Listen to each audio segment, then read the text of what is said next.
You're listening to the Getting Salty Experience podcast.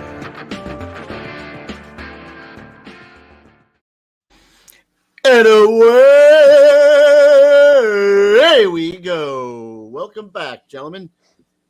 Welcome back, Leatherhead Nation, to another episode of the Getting Salty Experience podcast. It's the one where we bring the firehouse kitchen table and all the shenanigans and the information and all the other stuff that the kitchen table brings you right to your house where you're sitting, wherever you are right now with a drink in your hand, I hope.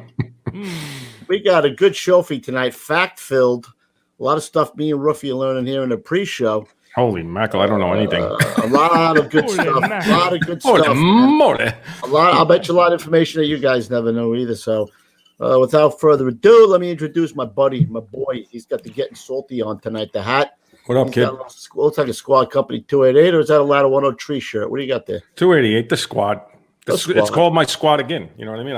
Right. You got a little squad again on. Squad again. Right. Nice. That's what happens when you get old. And we got Dick Bill's Petey out there in the basement. Reporting for duty, sir.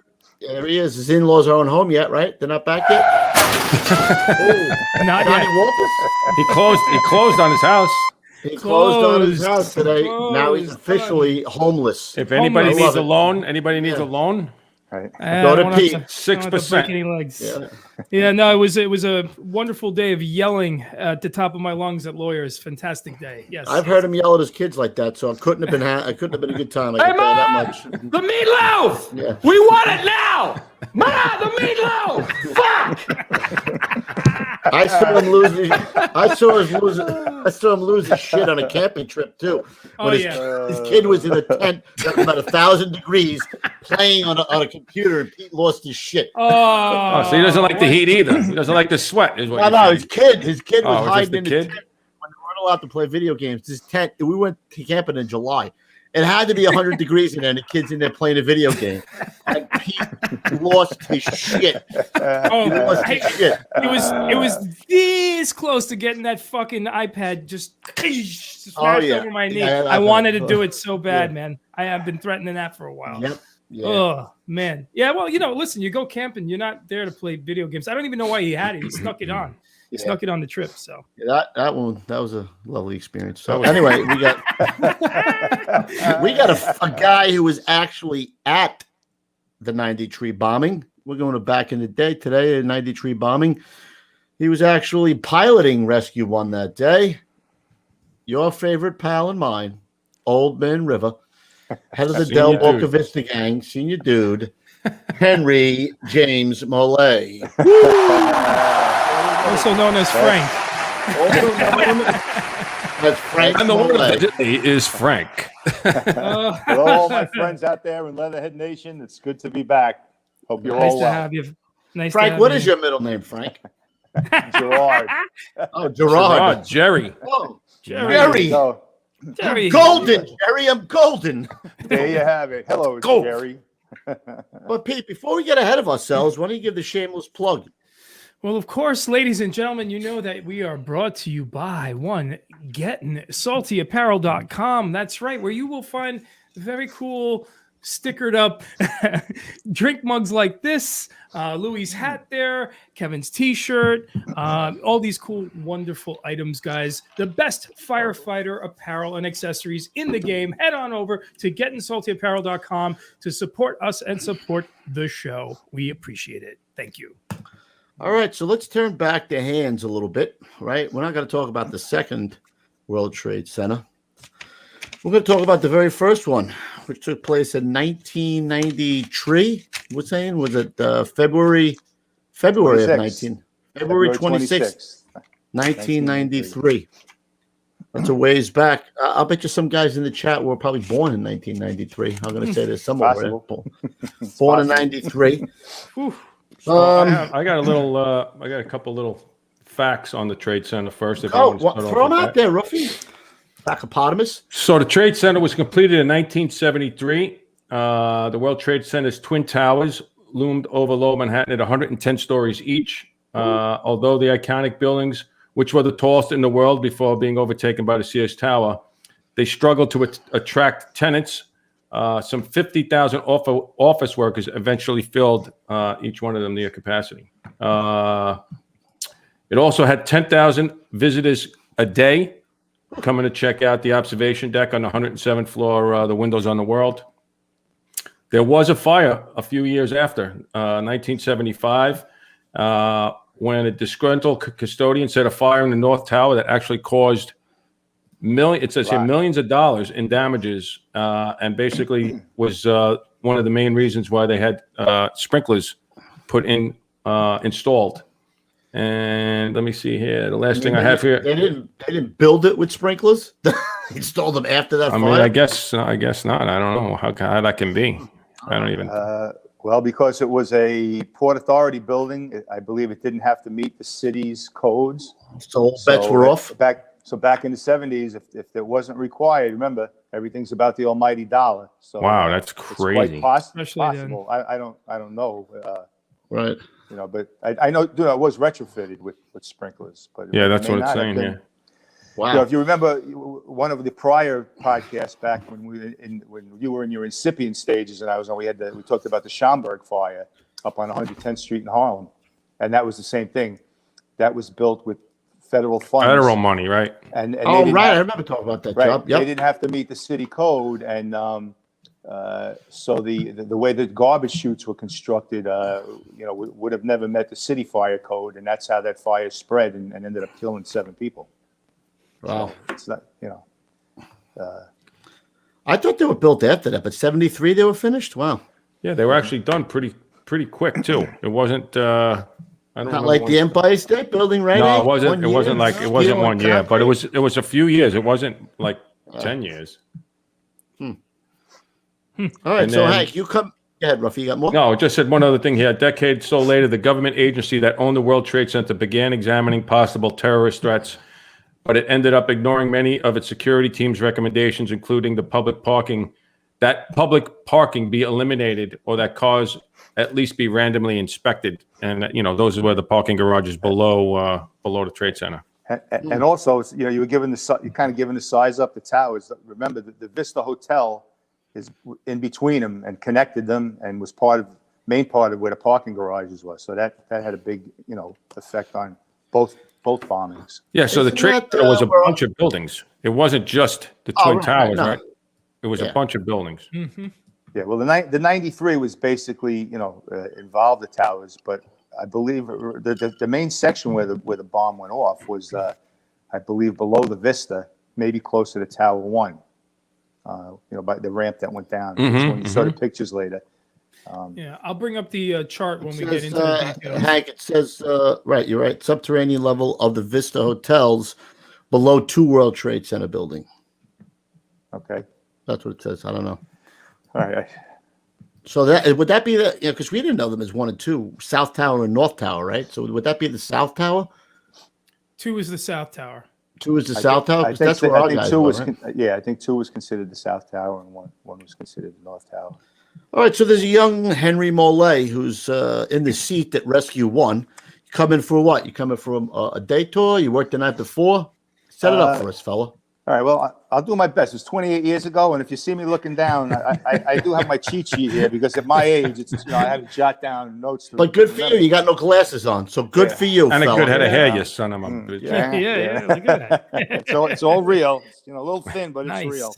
Nice. All right, so to be quite honest with you, it was a day tour. I don't remember if I had come in, for a 24 or I had just come in for the day tour. Most likely, I probably worked the night tour into the day tour, but I don't remember. Who was your boss?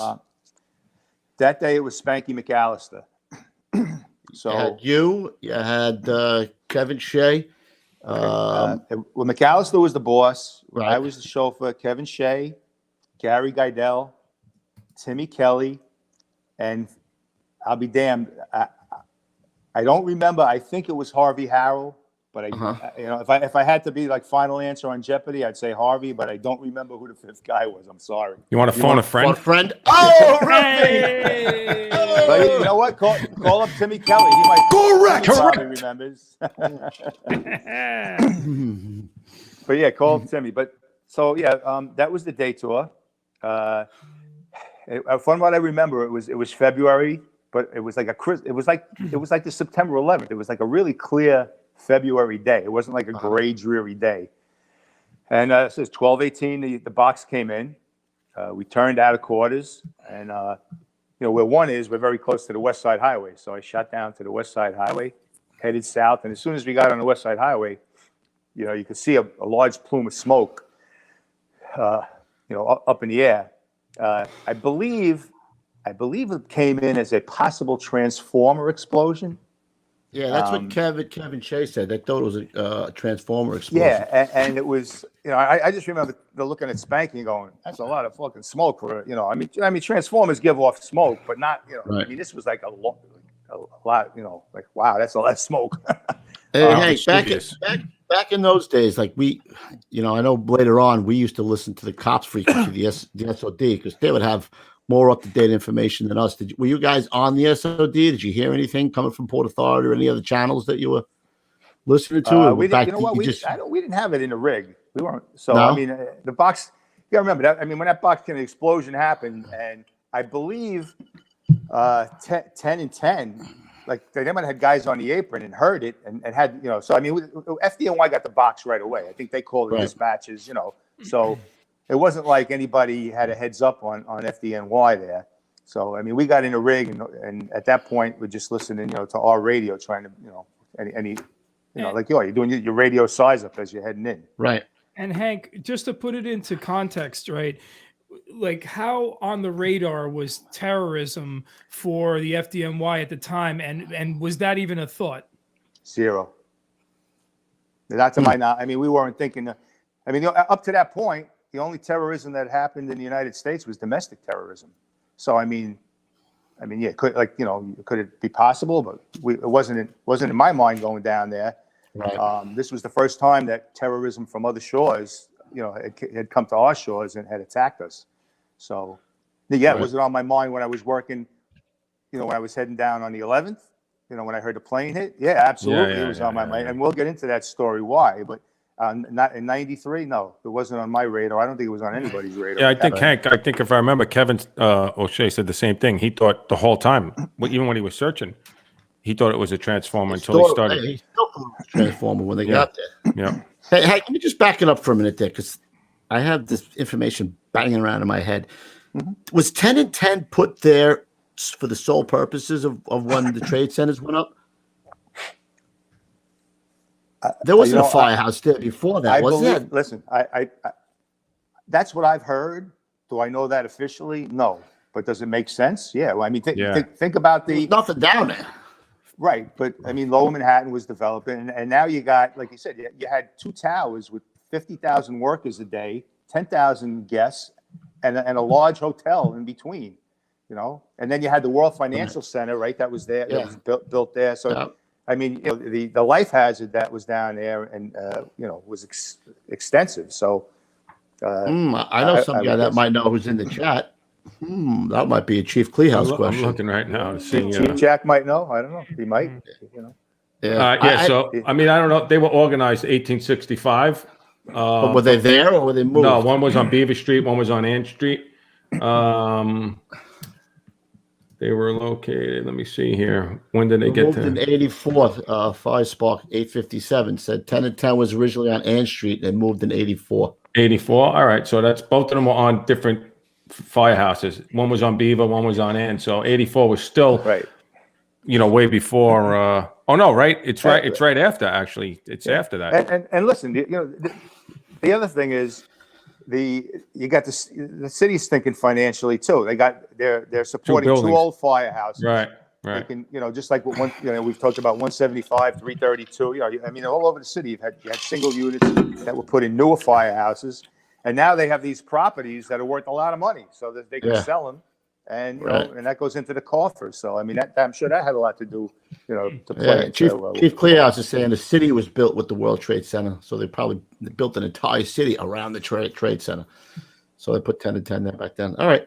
So I'm sorry, Hank. I didn't mean to interrupt you, but that was that's okay. So you guys are responding to what you think is a transformer. Yeah. Well, we think. I mean, that's the only information we have to go on at this point. I don't know if it's a transformer. it's pushing a lot of smoke, and even if it's not a heavy fire condition, you got to start thinking if that smoke's getting into the building, you're going to have problems because it's a big chimney, and it's people a are lot going of to people, panic. man. A lot of people. Right, and you start getting people that are coming downstairs and getting into elevators, and I believe if you look at one of the fun facts, I think between the two buildings there was something like 99 elevators. Yeah, it's crazy, man. Yeah. You think about, remember a building like that, you're not, you don't have elevators going 99, you might have 10 in the bank that's going to the 30th floor and then have a sky lobby, and then you got from 30 to 60. Right, there was a sky lobby. So I mean, there's elevators running all over. Then you got your Dude, freight that elevators. was the fastest elevator ever in the world. I'm not kidding. You would get in that elevator and blink your eyeball. I don't even think they had the numbers like going by. It would just go like one, it would go blank, and then beep 30 or whatever it was. It was just. But you know what? It's funny. You think like they are fast, but when my career after the fire department, when I became a construction site fire safety manager, and I was in these high rises that were even taller than the trade center, and a couple of them they put what they call these express elevators in, and you know what the speed of them are?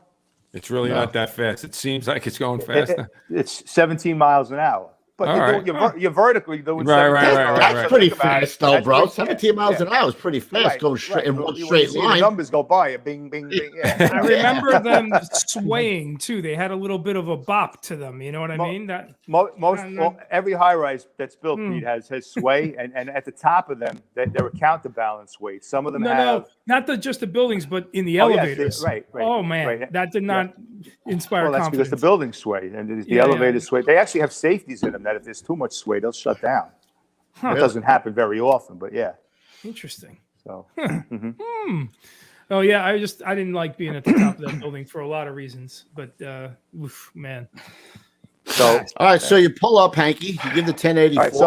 All right, so I pull up on West Street, and I actually parked right next to one of the ramps that went down to the B2 level, which turned out later to be where the terrorists went down and I guess exited that way. It was right there on West Street there, correct? On West Street, right.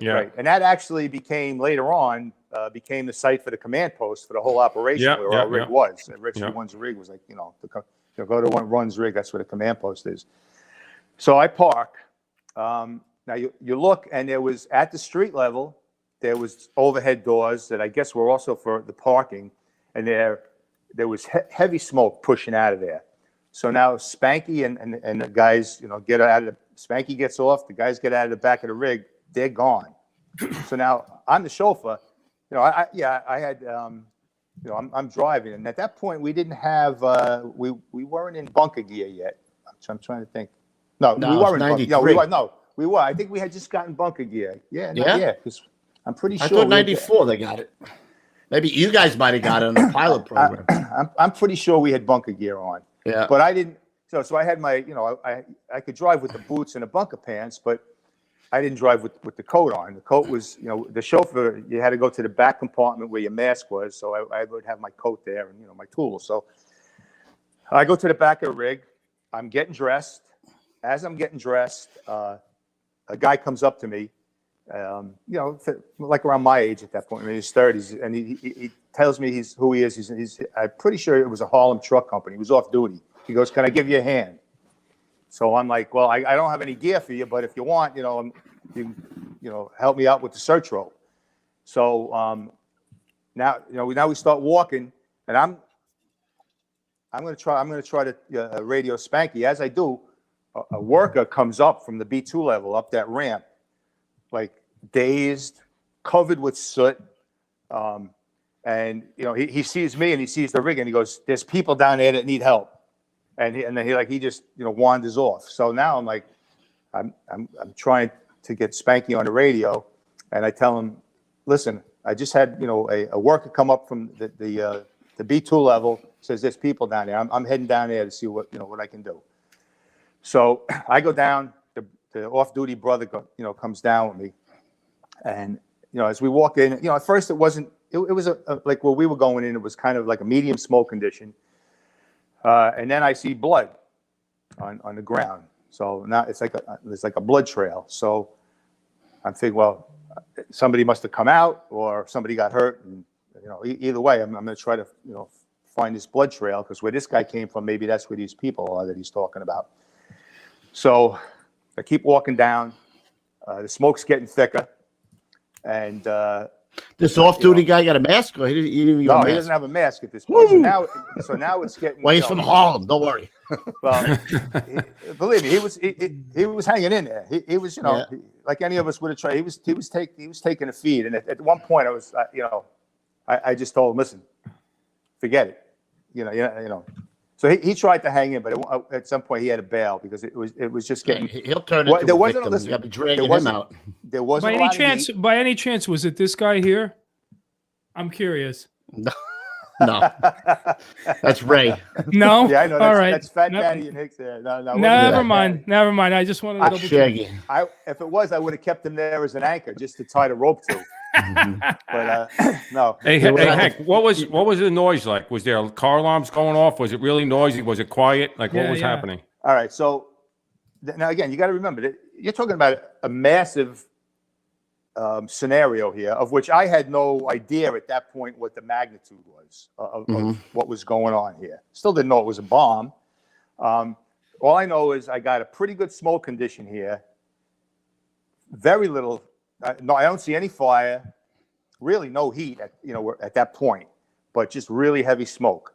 So, and now I'm down on the floor because I was trying to see if I could pick up, where the blood was. It wasn't like tons of blood. It was just like, and then I lost that. So I keep crawling in, and I end up finding a door, which I go into the door, and I crawl in, and basically, from banging into stuff and with the flashlight, it was some kind of control room, like I guess like the stationary engineers for the building. There were gauges and desks and different things that. That had to do with, I guess, the mechanical systems in the building. So I made a primary search of that room, and that was negative. I didn't find anybody, and that room wasn't too compromised. It wasn't like it was just filled with smoke, but it wasn't like things were blown over or anything. So I tried to call Spanky, chauffeur to rescue one. I got no answer. Tried a few times, and then I tried calling the other members of Rescue One. I got no answer. So I'm like, this is not good. I'm by myself. It's like, you want to keep unit integrity, but at this point, I'm like, if I can't raise them to find out where they are, and I can't give a report that I'm making a primary search down here, and that's no bueno. Like, well, it's not good. But I'm like, all right, you know what?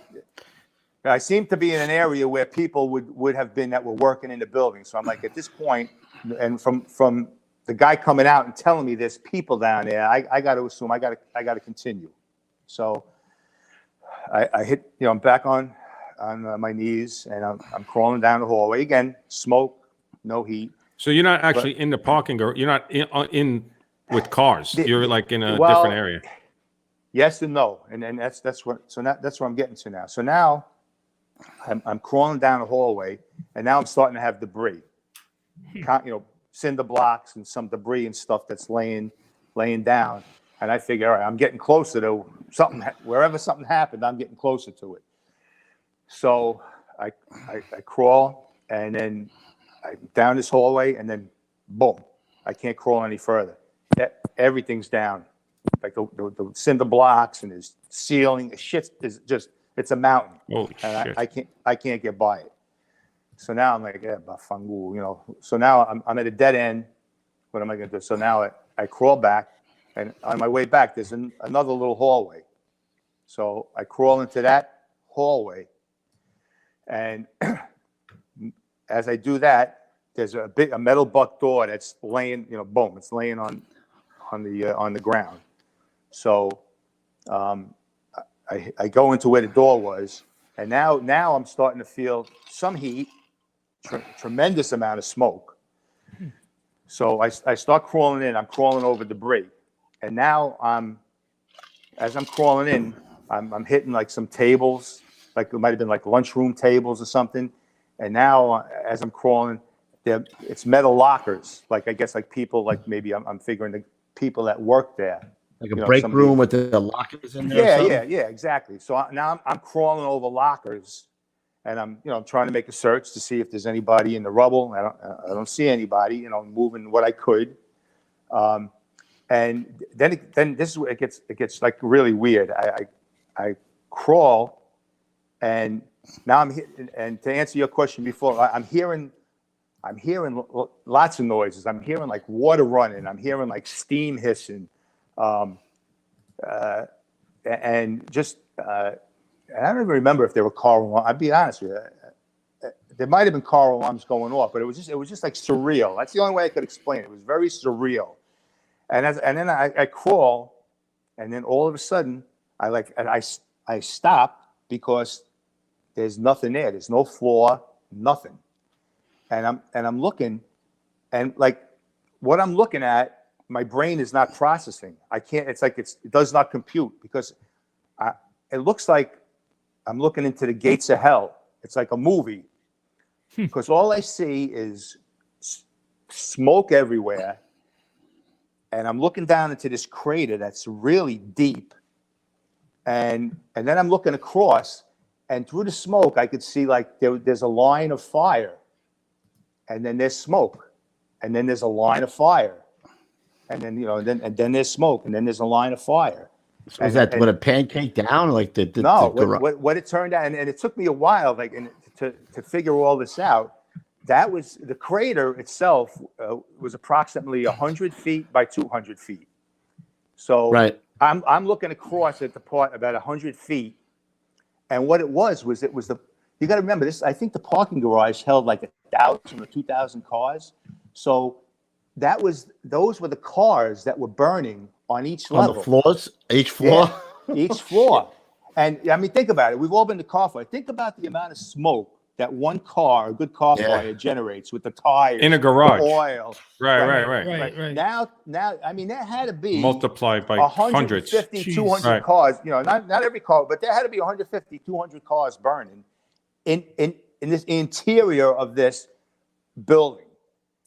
So it was like, just, it was crazy, so. When did the little ding go off and say bomb or explosion? When did the little light go off, Hank? Well, at that point I was like, yeah, this isn't good, but you know what, even then, because we had never thought about terrorism and we weren't trained in terror, it wasn't like I was thinking about secondary devices. Now that, you go to a bombing, that's one of the first things you're thinking about is secondary devices, tertiary devices, because they want to get the first responders coming in now. But back then you didn't. So it wasn't, at that point, my main focus was, okay, you can't go any further here. You still got a guy telling you there was people that need help. You're a fireman. You're supposed to find these people and help them. So that's what I'm going to try to do. So I can't go any further there. I finished making a search.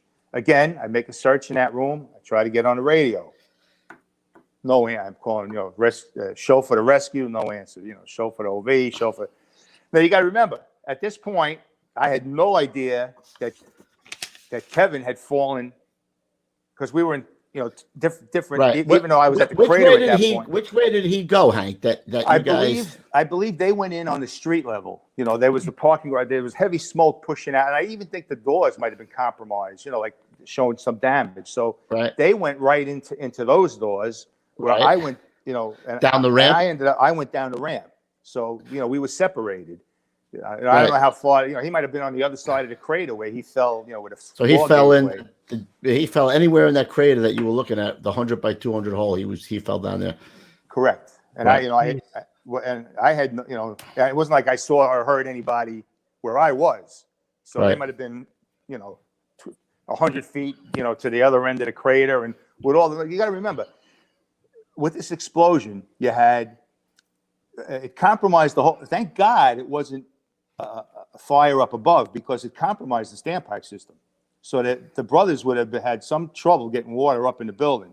Right. And the engine companies that actually stretched from the rigs, that was a good call, and they did a great job. I mean, it was, when you got 150 car flyers to put out and everything else that's burning with it, So that they did a great job. But you had that going on. So you had water, the main water lines. You had waterfalls going. You had steam lines that had been compromised. Now I don't know how much you know about high pressure steam, and I don't know. Generally, I don't think that was too high pressure in the building. But like if you go into a Con Ed plant where there's high pressure steam, we were always taught to make sure you have a wooden hook in front of you because you can't even see it. Right. Right. It'll cut the wooden handle right in half, and it'll cut you in half. So but I mean, so you did have this might not have been high pressure steam, but it was when the steam radiator goes off, the hissing. So imagine pipes this big. So that you had all these different noises, and like I said, it was very surreal. All this stuff going on. Put up the we got that picture, Hank, of like a drawing almost of what it looked like. Yeah. So this is a really good layout of the whole thing. So let me just pull this up. Yeah, because that to me is the thing that would make me uncomfortable is if I could not hear, if there was a lot of stuff distracting me, like you said, tires popping from car fires and car alarms going off and all that shit happening. It's very tough to concentrate when you're in first of all, you can't see anything and you're by yourself. You know what I mean? So, right. So just to illustrate it, right? Like guys, this is, I guess I'll zoom out a little bit. It's just a little hard to read when you zoom it out. The explosion happened on the B2 level. B2 level. Correct. B2 level. Right. And then this is, I guess, like you could look up and then there's a 60 by 80 hole above the B2 level, and then about twice the size of the epicenter hole, both on the B3 and B4 level with lots of rubble down below. So all the way down to the path trains. So Hank, when you went down that little horseshoe, correct? That was the ramp that you used to get down on West Street over there. Yeah, I don't remember if it was a horseshoe or a straight. I kind of remember. You might have went a straight run. A straight ramp down. Yeah, I'm pretty sure, Louis. That if again, 28 years ago, but yeah, I got you. Yeah, but no problem. I definitely went down the ramp. I didn't go the same way, Spanky and the guy. But like I said, part of that decision was the guy coming up that way, and right. Saying to me, "There's people down there." Did you have any idea how many levels you were going down? Or was it so banked down that you couldn't tell? I'll be honest with you. At that point, I don't know if I knew there was 6 levels of parking. Right. I mean, we had gone to the Trade Center before, but most of the time you went in the building, you checked out the elevators and stuff. I don't remember like checking out the parking garages. So I'd be lying if I told you, I knew there's 6 levels, and I didn't know that. I knew that I went down, and that took me to the B1 level, and the blood trail took me to B2, or I went right to B2. I don't remember. All I know is at some point I knew that I was on a B2 level. I guess from maybe when I was coming out looking for markings on a door, or whatever. And even I think they had like painted on on the walls of the parking garage like what level you were at or something. I just want to ask a civilian question. You guys had Scott packs, right? And you had to use them in that scenario with all the smoke and everything, right? Like, so allegedly, right? Okay. So I was going to say, how long would those last? And do you guys get to switch those out? You know, like considering all things. You guys probably had the longer bottles of Manhattan. We had the 40. When Draeger actually was the company. Oh yeah. Anytime something wanted to get tested, like the thermal imaging and stuff, always, a lot of times it was Rescue 1. So Draeger had these blue 45-minute bottles, and again, do I remember whether we had them on at that time? I'd be lying to you. I don't remember. But Pete, to answer your question, even if it was the half-hour bottle, you could take a 20-year guy that's 25 pounds overweight and maybe smoked a pack a day, and get a 2-year guy that maybe has had 2 fires and is a marathon runner, and he's going to run out of air before the 20-year guy because he's going to suck his bottle down. Right, because he's hyperventilating and he's so there's no specific answer to that question. It really depends on the user and how excited they are and how calm they are. Well, Pete, just so I'm sure, just so you know, like, so there's an alarm on there too, so that you have enough air to get out, right? So it doesn't run down. I'm sure I don't really scuba dive, but I would imagine it's the same thing. It's going to be an alarm that goes off to say, "Hey, you got to make sure you have enough. Like you're going to have 9 minutes to get out. You know what I mean? Something like that. You know, only because I just keep thinking of all the car smoke. All right, and you're down there. It's hard to breathe. You're crawling around. You're using it. You're not using it when you don't have to, I guess. But it's dark. It's a crazy situation. Well, again, back then, allegedly there were cheaters. I don't know what they were, but I mean, if you were a seasoned guy and you knew you were going to be operating a long time, you would take the hits of air when you needed it, and when you had to take a little beating, you took a little beating. Right. But yeah, at some point, to answer your question, yeah, you would come out, and if your mask was expended and a job like that, it wasn't like, oh, my mask is done, so my day is done. No, you took that bottle off, you put another bottle on, and you went right back in. Got it. Just the way it is. Right, and you guys had backups on the rigs and all that. So you always had spare bottles on. Okay. And at a job like that, by the time they were banging in all those alarms, the mass service unit would be coming down. Yeah, they come. They're switching bottles out, and they can fill bottles right on scene. So, and I'm sure that they got to work out that day because of the amount of smoke. You got to remember, my story that I'm telling you tonight, basically it just revolves around the basement levels and where Kevin was.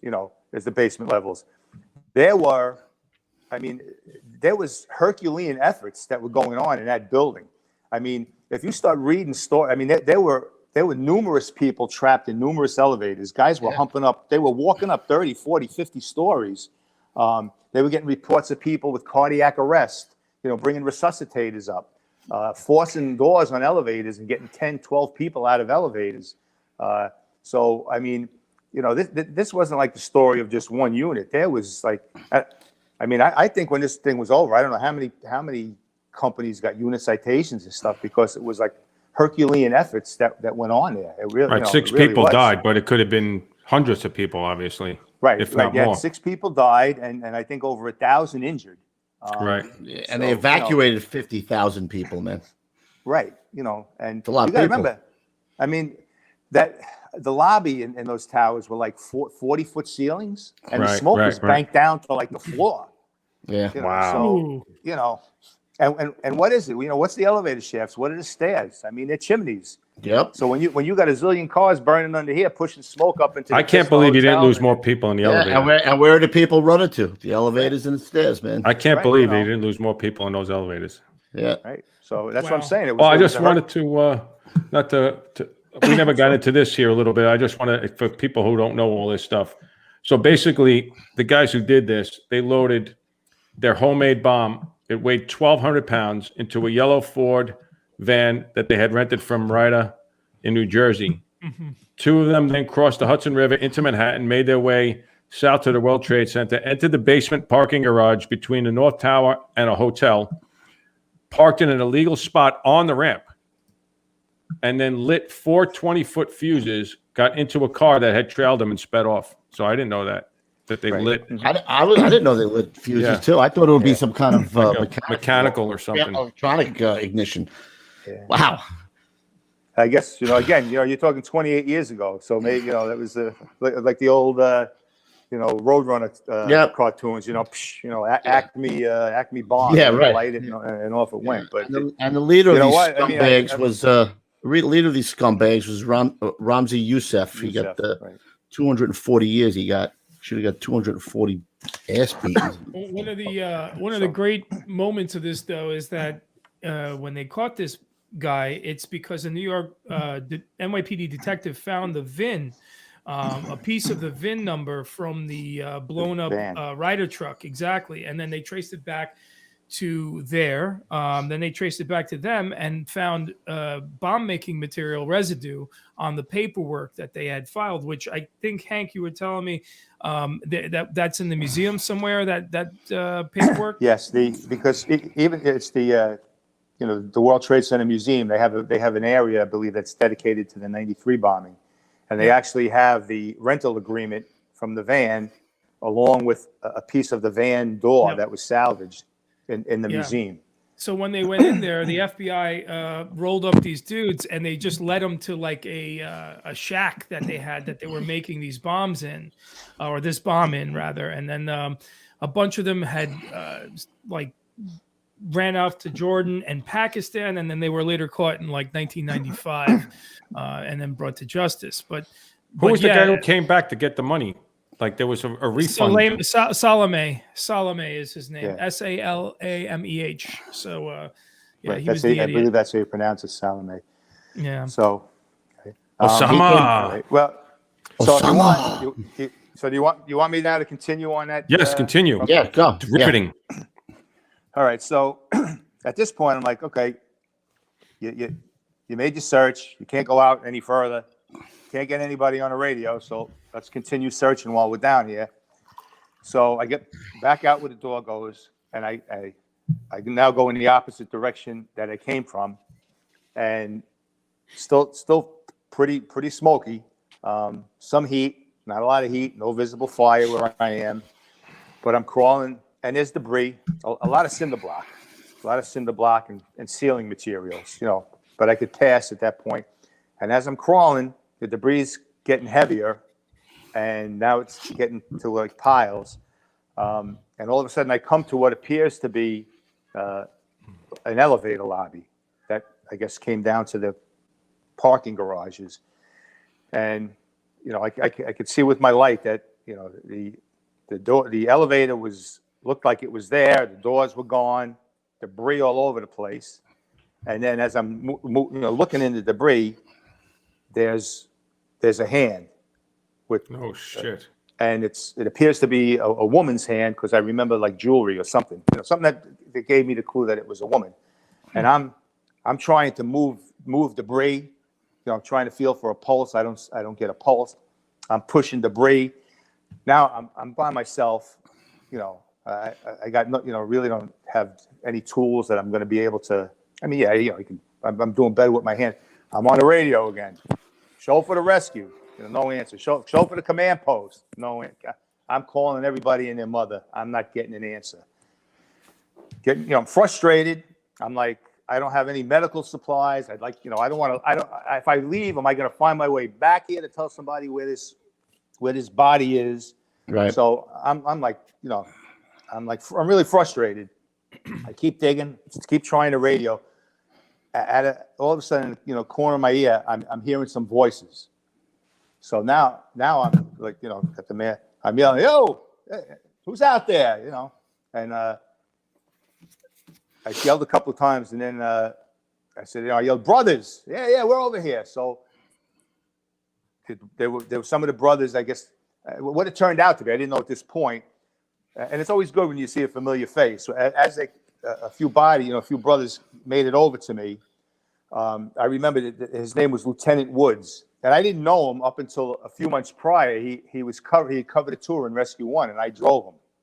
But he had so I had met him that day, and he ended up, I believe he got the spot in 5 truck. And 5 truck, I think, was like first due on the second alarm. And that's who ended up, I'm almost positive it was 5 truck that had come down. And so I'm like, I'm glad to see you. I told him, I got a body here. I don't think she's alive, but we got to make the effort here. And so he had all his guys with him, and apparently they had taken care of some other victims. They were working like the elevator line on, I guess, from the street level down or something.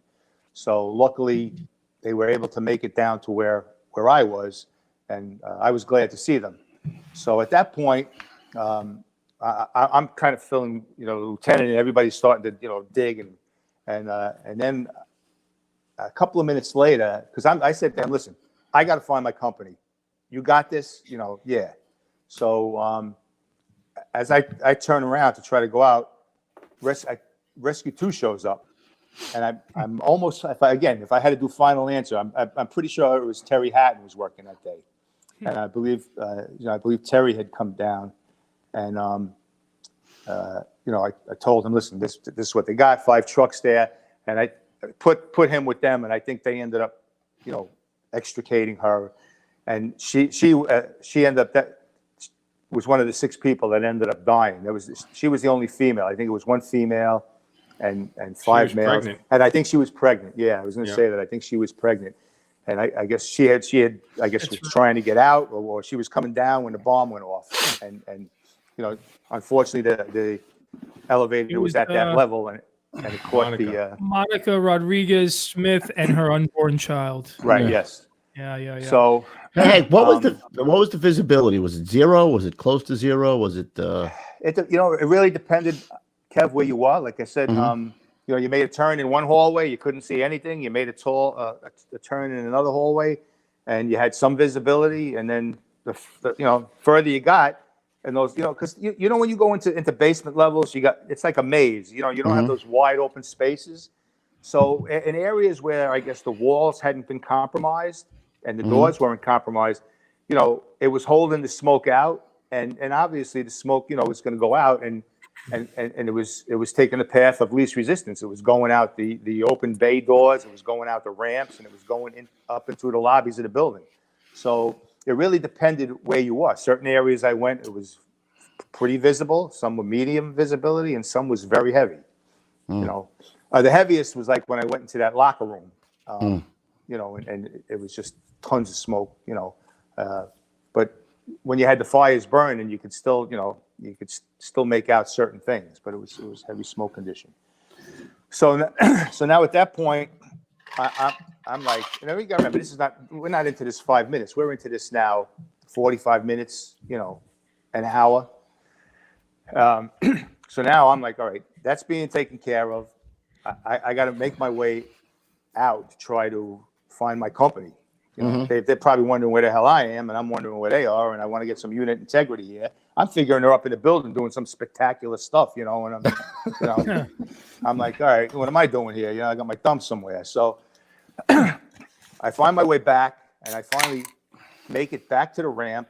I get up to the street level, and from when I went down to when I came up, it was like, it was like everywhere I turned, there wasn't a square inch without a unit. Right. Between the fire department, the cops, the brothers everywhere, the command post. It was like, holy shit, It's like I didn't realize, because I wasn't getting any radio transmissions. I didn't know at that point, what they had banged in. And like we were talking earlier, I believe officially they said it was like 16 alarms, but unofficially they said they had like enough units there for 23 alarms. Wow. So that's a lot. There was a lot of things going on there. So now I get out, and as soon as I get to the clear air, I'm like, chauffeur to rescue, no answer. Chauffeur to any member of rescue, no answer. I can't, and there's a lot of radio chatter, so you don't want to be stepping on people. So I'm trying to be conscious of that, and because I'm like, these guys all have important information, but I need to find these guys. After 10 tries, I'm like, I can't raise anybody and rescue now the whole time I'm there. So I'm like, what if something happened to them and nobody even knows they're missing? Maybe they're in the bottom of the hole. I didn't know. So I said, rescue chauffeur urgent. And then all of a sudden, somebody from the command post, go with your urgent. I said, this is rescue 1 chauffeur. I've been unable to contact my unit for an hour. Do you have any idea of their location? Has anybody seen or heard from them? All right, stand by. Like a minute and a half later, chauffeur, come to the command post. So I walk over to the command post. At that point, he informs me that one of the members had fallen in, had been injured, and that he had been extricated, and him and the members of the company were at the hospital. So I get out. I'm there I thought by myself, but what it turned out. So they left Henry like shit in a ditch. But you know what? They figured I was a big boy. I could take care of myself, and I'm sure that they had more pressing things. But at that point, a couple of minutes later, I believe, like I said, I think it was Harvey, the mystery man. It was either Harvey or Timmy. One guy stayed back. So we hooked up, and we stayed at the command post. But not having a unit, they weren't giving us anything to do. It was like... Right. They had Rescue 2 there. They had Rescue 3 there. They had, Vito Bumbalats and the marching band. Everybody was there. So, for me, I've always said, and to this day, that was probably one of the most frustrating days I ever had on the job, because it was a no impact day. I felt like I made absolutely no impact on that tremendous job. No, because it was like, what'd you do? Well, you found Nothing. somebody. I mean, Yeah, but I couldn't do anything. The only thing that came out of it for me was I realized, and I made a stink to the officers, and apparently, and it was, I'm not just saying me, but many voices. There were so many problems with the radio communications that day. That started a whole movement of, okay, we need to do something with these radios. And I mean, it took years, but they did come up with better radios, whether it was the wattage. And I mean, now they have, like we used to do that stupid relay in the subways. yeah, right. Horrible. Now, right, they don't do that anymore, right? They got the radios that go through lead walls or something. But so the fact that bitching voices was able to make the job realize that, hey, we don't have the right communications equipment for this type of magnitude of job, and it took a while. I mean, even now there's problems, and again, I remember that from when I was doing the construction site fire safety managing, and the way I found that out was I used to have the units come in and drill, and they would find out a lot of times the radios from the ground level up 1,000 feet wasn't working. And the other thing that I found out, you say, well, everybody's got cell phones. Well, you find out, you think, oh, it's a clear shot. You're up 800, 900, 1,200 feet. You know what? You don't have a signal because you're taller than the signal towers. Yeah. And the way I found that out was, if you remember when Sandy happened, there was that tower crane that collapsed on 57th Yeah, I was Street. there. Yeah. Okay, well, that was my job. I was the fire safety manager there. That was the Carnegie 5-7 job. You couldn't release us? We could have got out of there early. Yeah, well, you talk to your friend Nicky. He was the chief in charge. I tried to talk to the guy. Cool. It's the funny things that you don't forget. They actually felt very comfortable having the fire department there. But we had one of the mechanical floors. The top mechanical floor was like on the 86th floor, which was at about 1,000 feet. And one of the steam fitters had fallen off a ladder. Luckily, he broke a bone. It wasn't compound. It wasn't like somebody that went down with a heart attack or, anything, because if it was, they were dead. Because what we found out, the guy that was working with him was on his cell phone trying to call anybody. He can't get anybody because he's got no signal. And, the French fry baskets that go up and down, the hoists, there's no communications there, which that has changed now. But, you got to wait. That guy, you might not see that guy for a half an hour.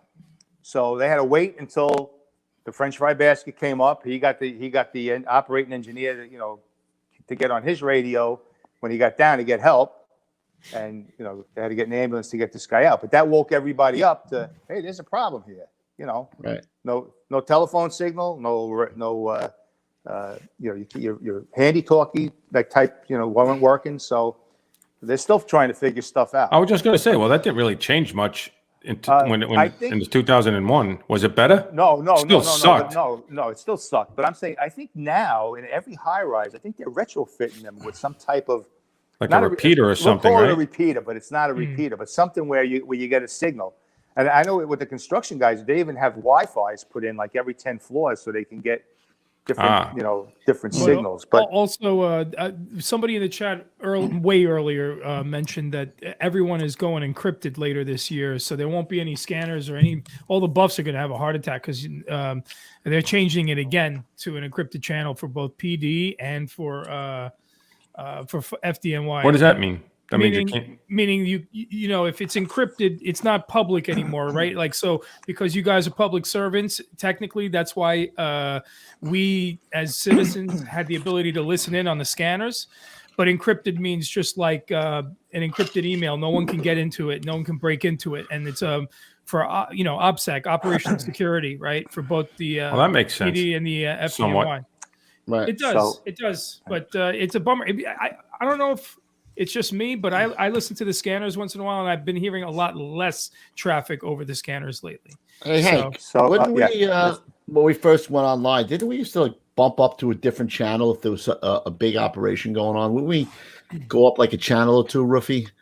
That's really on the command post. I was going to say I was a command channel type of thing. thing. Once in a while we would do it too, wouldn't we? Like if you wouldn't have everybody. Like the officer might tell one guy, switch over this way if he needed to say something to the whole group, because you didn't want to have everybody, because then Right. if you switched over, you couldn't hear what was going on in the regular handy talkie. So Right. you would have one guy switch over, and then like in rescue, we had what was called a super radio, where they could monitor the different handy talkie things. So that made it easier. And again, maybe all the officers, I don't know, but going back to the other thing, so I said, for me, it was extremely frustrating. But for anybody who doesn't know about, we all know about 9/11. This was a mammoth undertaking by the fire department. They did a great job. And I believe if you look, I think 5 truck ended up getting the unit citation medal for the work they did at that. No shit. Yeah. Wow, that's sure. great. What is that? That's the I forget what medal that is, but it's a unit citation medal. I don't. It's the best unit citation for the truck and the engine, right? I think so, and I believe they got it. I think it's the Burn Center. Maybe it's the Burn Center. It might be. You might be right on that. But yeah. So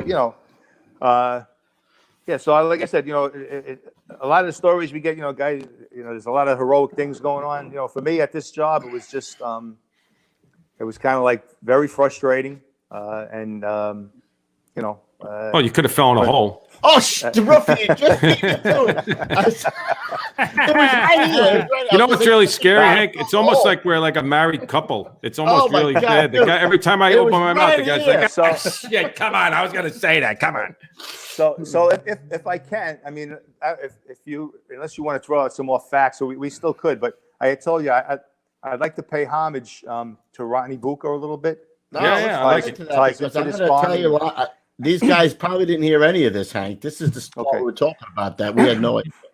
So when I went to Rescue 1, there was a fellow there by the name of Ronnie Bucca who had gotten there. I got there in July of '86. So Ronnie got there maybe earlier, '86 or in '85. Ronnie had been a Green Beret and a paratrooper in the Army. And at this point now he had become a fireman, and he was in the military reserves in one of the military intelligence units. So, so we'll back up to July, August. I think it was September of '86. I only had like 2 months in the company. I'm working. We actually had 6 guys working that day. We had 6 guys come in, and there was no detail, so we had an extra roof man. And we're out in Midtown, and a box comes in. We have 1075. It was fairly close, and as we get there, they bang in a second alarm, and it was I believe it was a 6-story tenement. 4 truck, 35 truck. I think 35 truck was first too. There by Lincoln Center at like 60. So it was, in that area.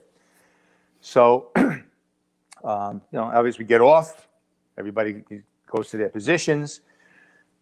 Shortly into it, the lieutenant of 35 truck gives a mayday. He's trapped. So Ronnie had the OV. He had gone up the fire escape. Ronnie wasn't a big guy.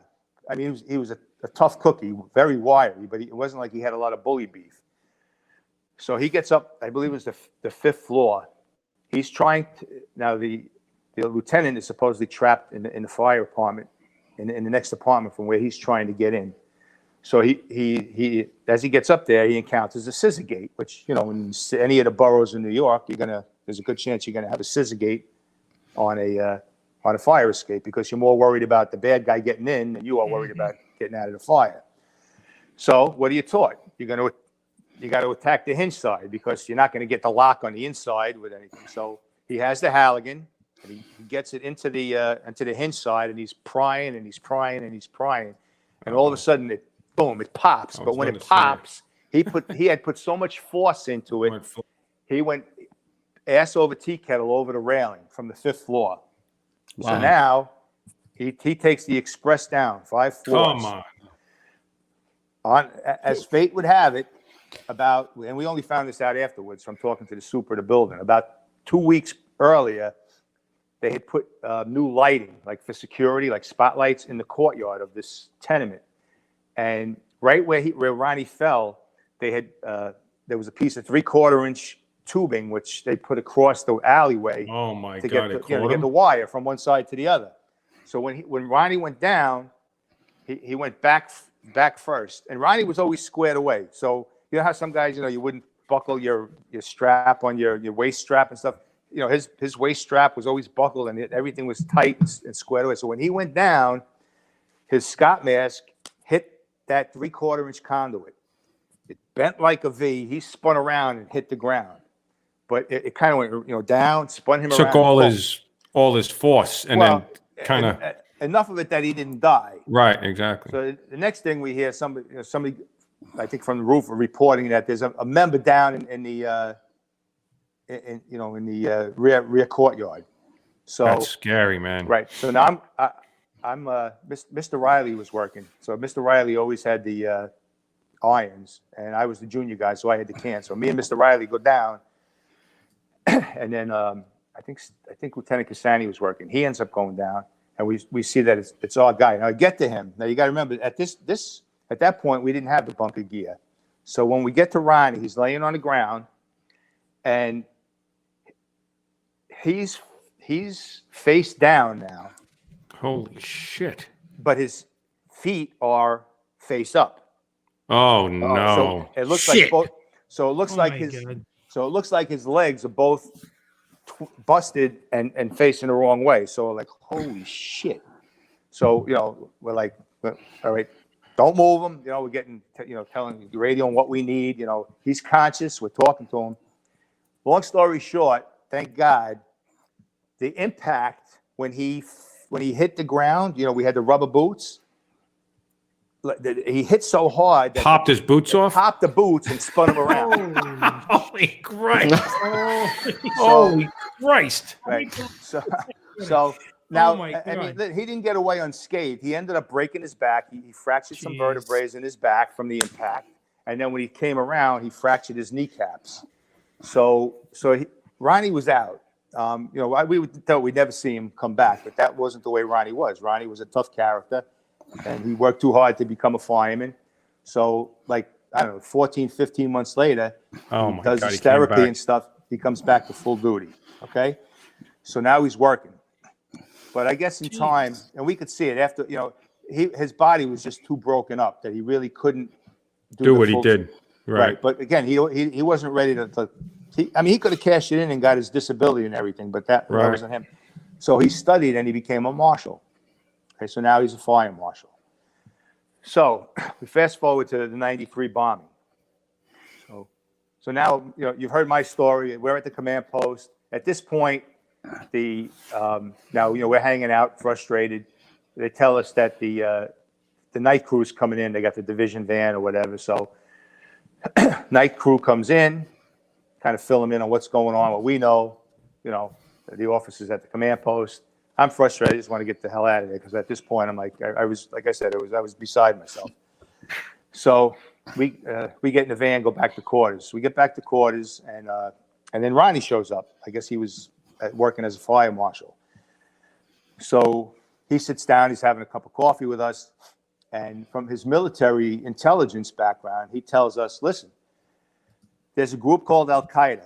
He said, "We've known about them for a while. We've been trying to tell the powers to be about them." He says, "Nobody wants to hear nothing." He said, "But I'm going to guarantee you that that's the group that was behind this." He said, "I'm going to tell you something else. Their MO is if they go after a target and they don't accomplish what their task was, like if this target, which Youssef and they said they were looking to take the foundation out, knocked that tower over so it hit the other tower and took it down. They hadn't accomplished that." He said, "They are going to be back at their convenience to try that again."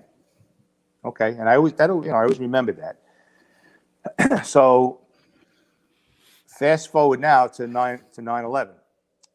So now, I'm on my way home. I hear about the plane. So to answer your question before, now the first thing on my mind is terrorism. You hear a plane, and I'm thinking, well, Corey Lytle, maybe it was one of these little Cessnas or something. And I turn around from Long Island and look up again, crystal clear day, and see the amount of the plume of smoke, and I'm like, shit's on here. It's terrorism. So I turn around, but I'm thinking, I remember what Ronnie told me. So Ronnie ended up, he was working that day. He was the only fire marshal that got into the building and was up in the building searching. And when the towers came down, it took Ronnie with them. And Ronnie was the only fire marshal that got killed that day in the building. And he's the guy 8 years earlier that's warning us about this. And so if you want, like I said, if for the readers out there, if you want a pretty good insight into the lead up to 9/11 and a lot, and I hate to say it, but a lot of the intelligence failures that happened, this book here, 1,000 Years for Revenge, International Terrorism and the FBI, Ronnie is a main character in this book because of what he did, and hindsight being 2020. You know, if you want, if you allow me, I'm going to read two excerpts out of the book. Okay, so now this is Use those big words with me. January of 1998. Despite Yusef's imprisonment, Ronnie Bucca believes that the threat from the bomb makers Al-Qaeda associates is ongoing. Ronnie is now serving with the Army's 3413 Military Intelligence Detachment of the 800th MPs at the Defense Intelligence Analysis Center in Washington. Bucca studies declassified DIAC link charts. Now, I don't know what a DIAC is, but it in the book it shows the chart of the connections, I guess, of the different terrorists and everything. And it says he studies the links that show a direct connection between Ramzi Youssef and Osama bin Laden. He warns this is 98. He warns his colleagues. Sorry, Hank. I had to do it. But this is important because you got to remember this is 98 now. So what are we, 3 years before 9/11 happens? He warns his colleagues and superiors in the FDNY of an ongoing threat to New York in general and the World Trade Center in particular. So in 98, he's saying this, okay? Now you fast forward, and let's see, where is it? Okay, October 2001. This is a month after the towers went down. Ronnie's body is recovered from the pile where the tower once stood. His widow, Eve, who was a sweetheart, she always was a very nice lady, she's able to bring herself to clean out his Manhattan-based locker. She finds a file that Ronnie kept on his ongoing investigation of Ramzi Youssef and Islamic terrorists. Inside, she finds the report of the Egyptian accountant Ahmed Rifai, who Ronnie believed had compromised FDNY security. And if you read the book, you'll see that at one point, when they were clearing out the old fire department headquarters, and they were just throwing stuff out, and in one of the offices, they had blueprints of all the major high-rises that were in Manhattan. And apparently, this Egyptian accountant that worked for the department went dumpster diving and got the blueprints for the World Trade Center. And, now again, I don't remember. It probably says in the book, I read it a long time ago, but somehow Ronnie found out that this guy had gotten his hands on those blueprints. And again, tried to bring it to the powers to be, right? And nobody wanted to listen because he was just a dopey, fire marshal from FDNY. And he was working. Where is this scumbag accountant now? They ever find him? Or? You know what? They probably say in the. I don't think anything happened to him, to be honest with you, Kev, because maybe they weren't able to, to actually tie him into it. But or maybe he went back to Pakistan, where all these other pricks go back to Pakistan. You know what? Like I said, the book I read it. I read it once, and then I read it again like 3 years ago, and I remember a lot of stuff, but I don't remember all the little intricacies. But there was a special agent, Nancy Floyd, who was FBI, who was instrumental in working with Ronnie. She was pretty sharp, and Ronnie and her got along and traded information and stuff. But the problem was nobody wanted to listen to Nancy Floyd. So it was, like I said, it's a very interesting book.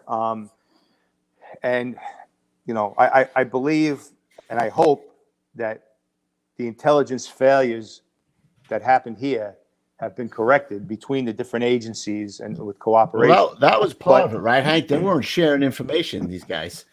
right? The FBI wasn't sharing information with the CIA. It wasn't sharing information with. That's what the Department of Homeland Security was formed for, so that they could all interchange information. But it was also a different cultural thing. A lot of this stuff was being swept under the rug, at the time. I mean, like they knew that there was a group of them were using guns at one of the shooting ranges out in Hauppauge, Long Island, I think it was. And I mean, there's so many things that, weren't tied together, or when it was brought to people's attention, it was like, well, if I didn't find out about it, it's probably not important. And, that's what happened. But like I said, the reason I bring it up, it's interesting because obviously it affected the FDNY world in 93 and the 9/11 bombing. So this has a lot to do with it. But it really has a lot to do with, a fellow that I had the pleasure of working with, who was a gentleman, in Ronnie Bucca, who obviously had a clue and knew what was going on, and unfortunately couldn't get any important ears to listen to what he had to say. But do you guys remember the 9/11 Commission reports? Yeah. Like when they had those big hearings and everything? I don't know if you guys recall one line that just never has left me for 20 years. And they asked Condoleezza Rice, and they said to her, what was the title of the report that was handed to you on your desk? And it said, Osama bin Laden determined to strike within the United States. And that was universally ignored. All of that information was universally ignored for a while, because I think at that stage, pre 9/11 mindset, we thought we were relatively untouchable, even after the World Trade Center bombing part 1 in 93. And now you look at it, it's a whole different ball game. Right. The other thing is, and again, I'm not 100% sure on this, but I believe the reason we got the nod as the squads was because after the 93 bombing, it did wake up eyes, and they started thinking about, weapons of mass destruction and biochemical weapons and this and that. And that's how they ended up getting the funding to start the squads. Because if you remember, one of the main things was, we had to do the hazmat and hazmat backup. Yeah. I remember taking some classes with terrorism involved in it. Right. I remember that. That's what I'm saying. And I believe it was the 93 bombing that lit, pardon the pun, but lit the fuse on that. Because a lot of eyes got opened up. What's really crazy is that guy fought back to come back to work, and then ended up getting killed in. Listen. This was the makeup of the people we work with. I mean, you mentioned like a Timmy Stackpole. The guy was horrifically burnt at the Atlantic Avenue fire. Could have walked away. Came back. It just wasn't happening. He would not have it. I'm getting myself back to that job that I love, and I'm going back to helping people and being part of the family. And then he ended up, getting killed on 9/11. So Ronnie's not the only story. Ronnie just happens to be the one that tied into the terrorists. That's incredible how he had so much information. Yeah. And like I said, if I hadn't worked with him and sat at the coffee table with him, I wouldn't even know that story. But that made me realize how much knowledge this guy had, and working within the intelligence unit with the Army. And like I said, the irony of it is he's warning us that they're going to hit this. They're going to hit it again, and when they do, he loses his life there. Unbelievable. Incredible. And those SF guys know a lot about that stuff, because they were the original boots on the ground on this whole thing, so they know, what's doing. So it's not a surprise at all, really. But yeah. In the aftermath of the World Trade Center bombing, the building's owner repaired the damage, upgraded the elevators and electrical systems, put battery-operated emergency lights and luminescent paint in the stairwells, set up emergency command centers. By 2000. The complex had reached its highest capacity rate of all time. Yeah. Yep. And then what you think about it, you know where they screwed up on 9/11? Because they hit really before the office day really began. Right. Right. I mean, if it had been an hour later, think about how many more people would have been in those buildings. Yeah. No. And the fact that they stood for as long as they did. Right. I mean, if the tower stood for unfortunately for us, our guys, it stood long enough for us to get in the building, but it did save a lot of lives. Right. And those guys, extraordinary Yeah. stuff, man. Absolutely.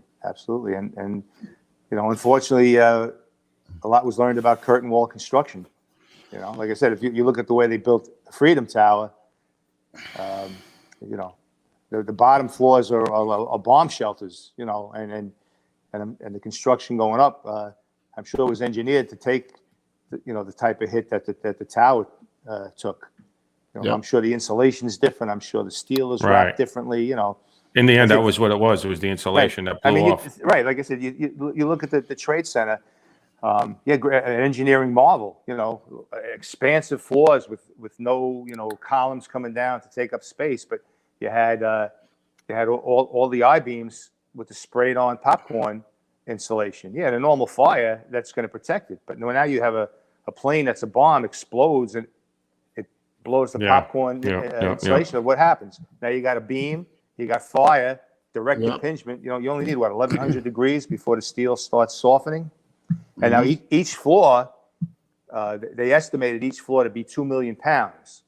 So once it goes and that pancake starts, I'm not a physicist or an engineer, but it multiplies. So 2 million hitting, becomes 4 million, 6 million, and I remember that because I think the third day into it, at one point I had taken one of the FEMA teams down through the path. We went down through the elevators that had collapsed. You could go through the escalators, and we were digging on what was the B2 level through some of the stuff, and we were pulling out stuff that showed it was the 14th floor. So you had the 14th floor compressed down to the B2 level. That just tells you the kind of force that was. Yeah, I think they were saying a 10-inch compaction ratio, Hank, that each floor was compacted into like 10 inches of. Listen, I don't doubt it. I mean, it was. We all saw the devastation. Yeah. And again, frustration, because that was another job. No matter what you did, at least in the beginning, we were all there the first day. No matter what you did, you felt like you weren't getting anything done. You could find the body, but you couldn't get the body out. It was like you could find it, but you couldn't do anything. It was just, at that point, I had probably worked 8 building collapses at that point in my, on the job with Rescue One. But they're always brick and mortar, and no matter what, if you had some DOAs, but I can't think of one building collapse that we didn't get people out alive in the void, or we tunneled to them, or whatever. But this was just a totally different scenario, and it was just, you felt like you were a no impact player. At least that's the way I felt it in the beginning. Same as the two bombings were probably two of the most frustrating jobs I ever had. Those days on. Yeah, just take 9/11, this massive scope of that, Hank. We weren't doing anything there, man. We weren't. Remember in the beginning, the first how many weeks we were using 5-gallon pails and doing a chain all the way down? Right. Like, come on. But you think about it now, and but what's the other way? You're not going to dig with machines, because in the beginning, listen, we all thought there, at least in the first few days, at least I know I did. You know what? We're going to find that void. We're going to find that void, and there's going to be 10 people in there that we're going to get out alive. Yep. And then the 5th day went, and the 6th day, and then 7th, and then you found the void, and then you found a dozen people dead.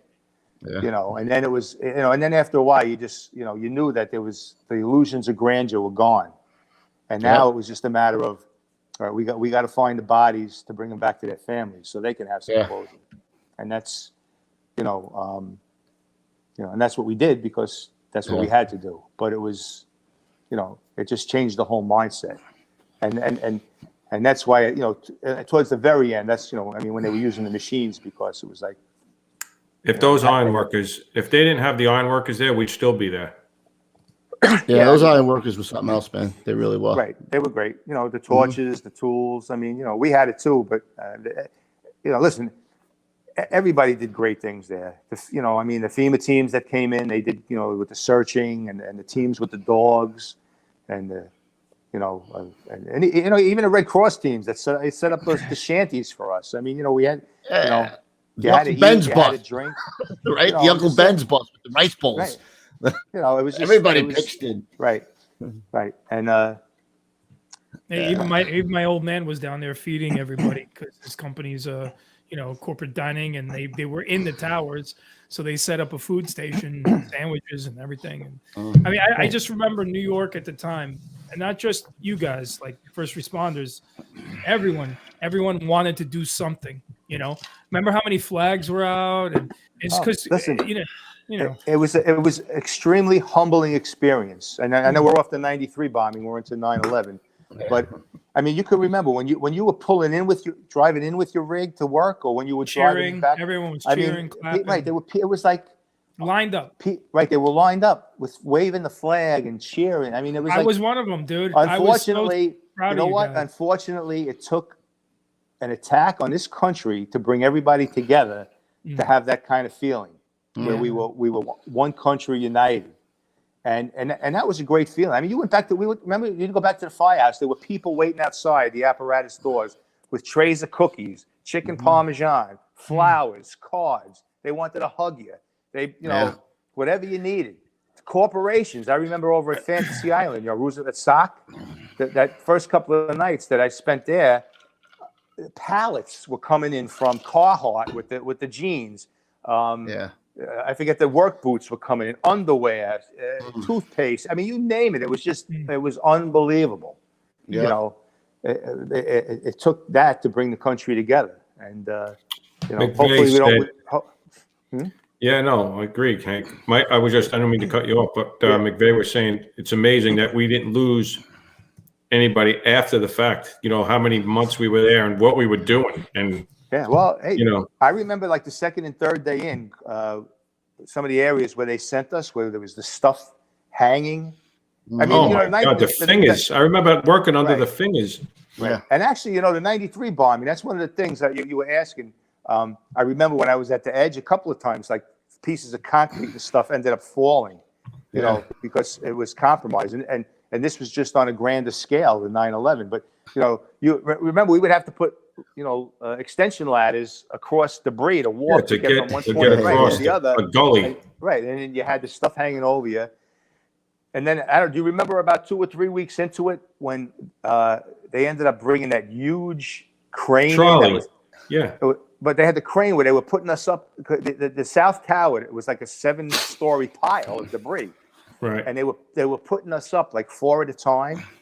And you could only stay up there for like 15 minutes because remember all the fires that were burning underneath? Yeah, it was still burning, yeah. And the bottoms of your boots would start melting. So you'd have to get off the pile and they'd bring 4 more guys. And who's to say you wouldn't fall into a void? I mean, lucky nobody fell into a void. But again, we did what we had to do. And you know what? With all the sicknesses and everything that came out of that, I bet if you took a poll of everybody that was there and asked if they had to do the same thing all over again, I bet you everyone would say yes. Yeah. I do. Because that's what we did. Yeah. And, I know you say that's what men do. That's what the firefighters do. And that's just that's the makeup of the people that take that type of job. Yeah. Honestly, not better than anybody else. Listen, it's not better or worse than anybody else. It's just your calling. Yep. I wish we had a mandatory volunteer something, like my cousins in Croatia, they have to go to the military for 2 years after high school, so no one starts university till they're 20. I wish we had something like that over here, so that in situations like this, everyone can be more useful, right? Because like I was just sitting there on my hands and I'm wondering, how can I help out, right? Yeah. And you would wish that you could help out in those scenarios. Right. But I know what you're saying, Pete, but you want to know something too? It's not like we're Croatia, and I don't know that much about Croatia, but there's no shortage of emergency workers and the way it's set up. I mean, we had FEMA teams coming from all over the country. So before the city would take civilians that have been trained, because that would be a logistical nightmare. I know what you're saying, how you feel, you wish you could help. But it most likely is not going to happen in a country like the United States. Of course not. Because, I get it logistically, but I get feeling. I get it. Listen, yeah. To this day, I miss it. I wish I could be back on the back step doing something. Yeah. So yes, I get it. But the fact that your father helped out, maybe you helped your father. All of that stuff is important. It's logistics.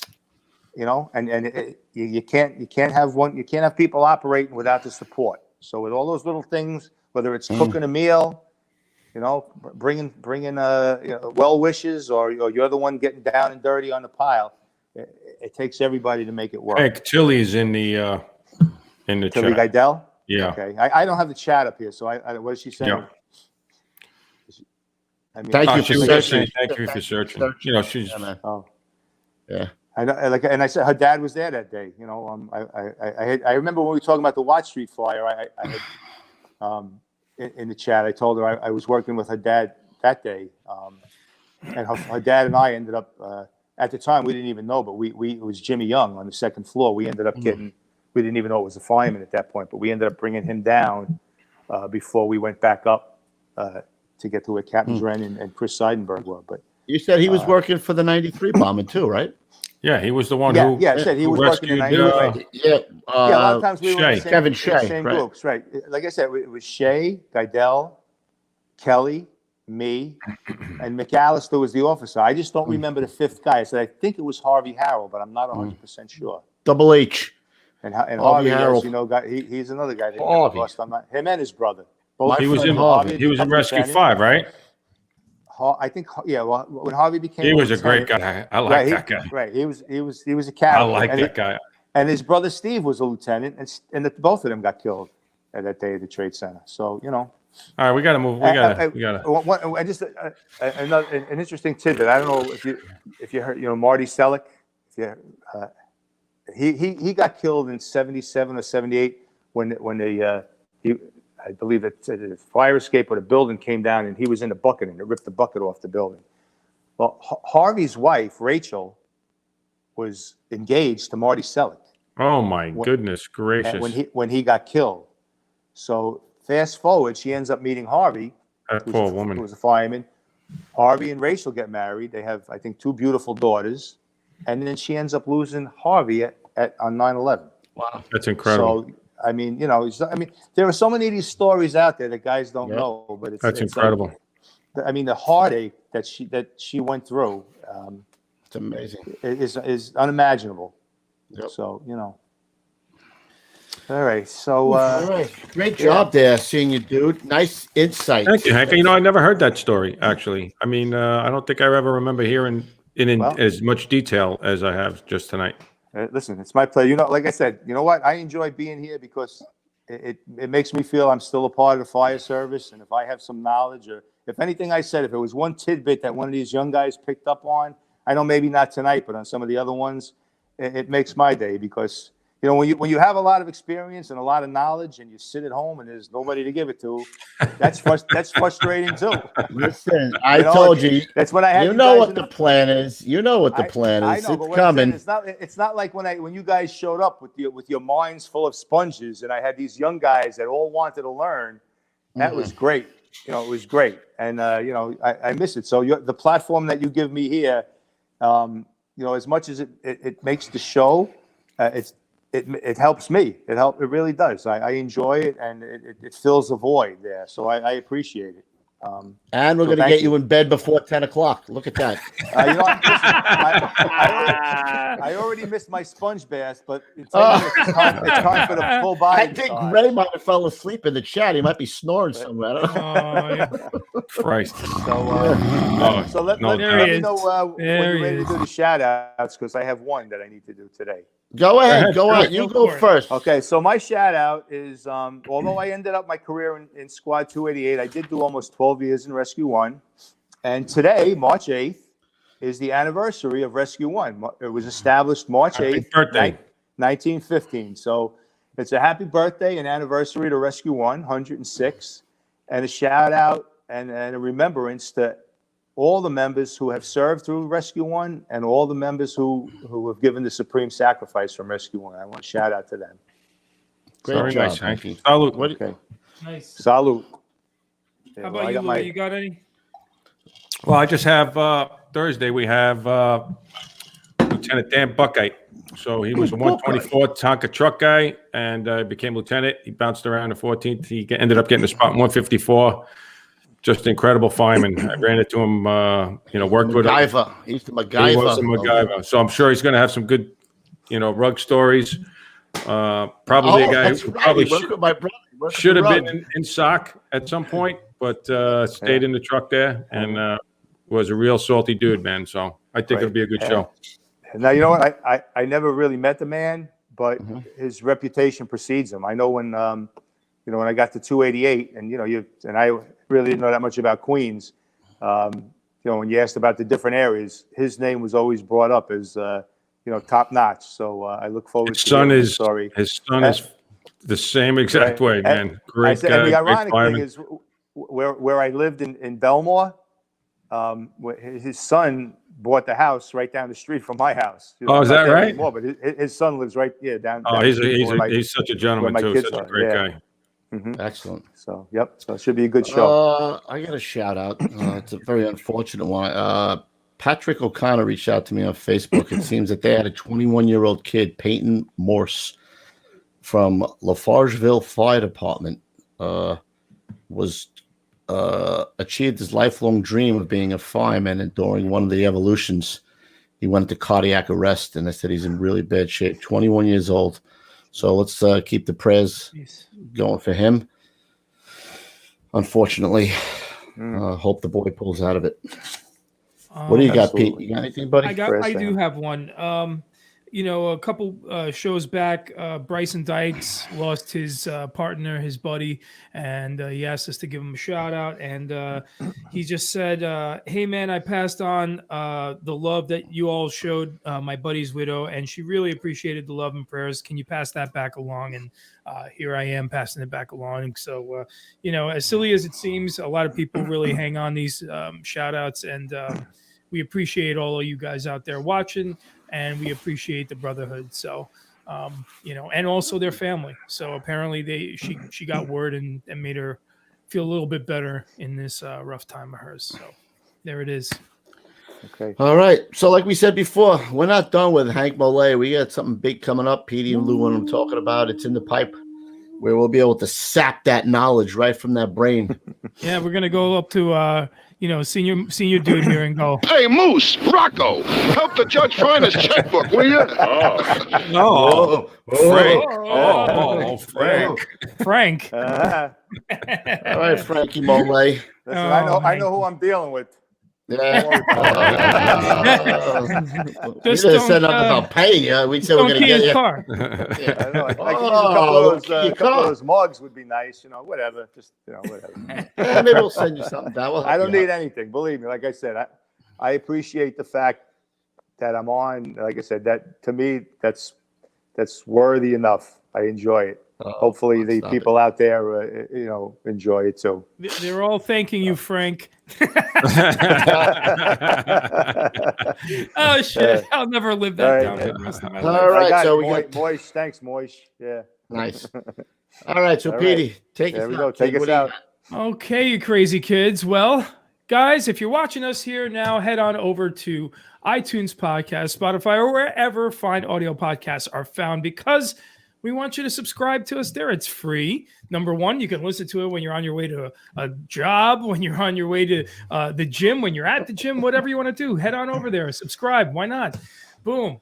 Also, guys, if you're listening to this right now, go to youtube.com/getting salty experience to take your filthy booger hook off the bang switch. Hit the like, subscribe, and share buttons. When you do that, it tells the YouTube algorithm, yo, we like these guys and we want to see more of them. And then we get to do more wonderful big things. Also, guys, head on over to Instagram where you'll find us at Salty Dog Inc. Mr. Refrano there, working so diligently at 2:37 a.m. to bring you the hottest fire photos in the game. Very salty, very cool page. It's just got a great vibe there, an old school salty vibe. So head on over and subscribe there if you like Instagram stuffs. Guys, as always, head on over to gettingsaltyapparel.com where you can find cool things like this drinking vessel. It's the finest drinking vessel in the game, of course, and other firefighter apparel and accessories. If you want to support us, support the show, do it there. Last but not least, got a question? Danny? About a fresca? About a fresca? Head on over to your email and shoot us one at gettingsaltyexperience at gmail.com, where Mr. Refrano may Just pick your question out of a hat. Certainly, I won't. Well, ever we be won't. picking Oh, he beat me questions out to of a hat. it. We know who won't be picking the questions anymore. Not me. Not me. Anyway, and also, guys, you know what? This is a good one. Facebook, head on over to Getting Salty Fans on Facebook. We don't run that page, but you guys are over 10,000 subs in there right now, which is fantastic. What a great community, too. You want to talk about salty firefighter talk going on all day long. You know, I have never seen this much firefighter stuff come up in my feed. So if you guys like that sort of thing, head on over to Facebook and go to Getting Salty Fans. And ladies and gentlemen, that is all. I did, in fact, start on the artwork for the fan page shirt. I showed it to Louis. Louis loves it. I like it. I like It's it. really nice. It's in the production. We didn't forget about you guys. So we're going to cross the show with the fan page. Oh, Jose, we got that. Jose wanted me to mention something. Martinez, he's running the Facebook fan page there. So They'll be selling tacos on there. yeah, I don't want people selling their stuff. You know, every time I go on, there's a guy selling his jackets. There's a guy selling a helmet. There's this guy selling, you know, something. That's not what it's for. Yeah. Sorry, that's Jose's intro music. We always have to never forget his intro music. So yeah, yeah. for that shit. I Guys think are selling that Jose is shit. also talking about getting some type of getting salty reunion in Florida at some point, like in the summer or whatever. I don't know. If that's Yes. still in the works. Yeah. Also, I'll bring my $4.95 for my Del Boca Vista. You know. Yeah, I'll bring my You know, coupon book.